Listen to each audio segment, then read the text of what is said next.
Welcome to another help video. In the previous video, we went over the home section of the menu in Pages tab. In this video, we will be going over the rest of these pages. So let's begin. First, I want to show you what these pages mean in terms of your website.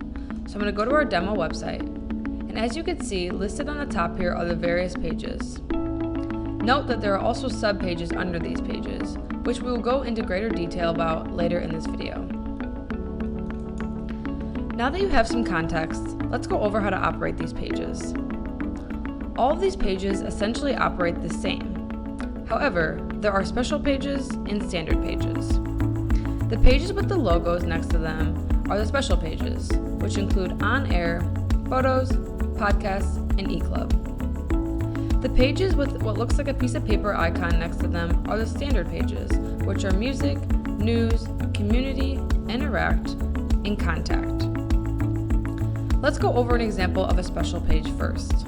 I'm going to click on air, and as you can see, just like on the home section, you are able to add new page items. You are able to add as many as you would like, and you can arrange them in the order you would like by using this blue icon on the right. The rest of this page settings will be managed under Tools, which is stated right here. You can get to the Tools section by using the sidebar and clicking Tools, or by simply clicking on the blue On Air button. We will be going over the Tools section in a later video. Next, let's go to an example of a standard page. So I'm going to click Menu Pages, and News.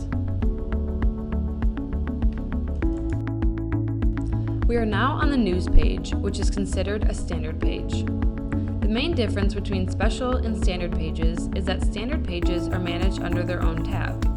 So, as you can see, we are able to add new page items at the top. We are also able to add top-level page items, which essentially make the tab clickable. I will go into our demo site to show you what I mean by that. So when you hover over the News tab, you are either able to click the News tab, which will take you to a top-level page, or you could just click a sub-page below. However, this is not necessary to have a top-level page. Community, for an example, does not have a top-level page. You're not able to click this button, but you do have these sub-pages below. It's really up to the client to decide whether or not they want top-level pages. I want to note that for top-level pages, you are able to override the default search engine optimization settings that we have in place. However, changing these settings is completely optional and up to you. Finally, I want to go over how to add a subpage. So I'm going to enter a new subpage name and add the page.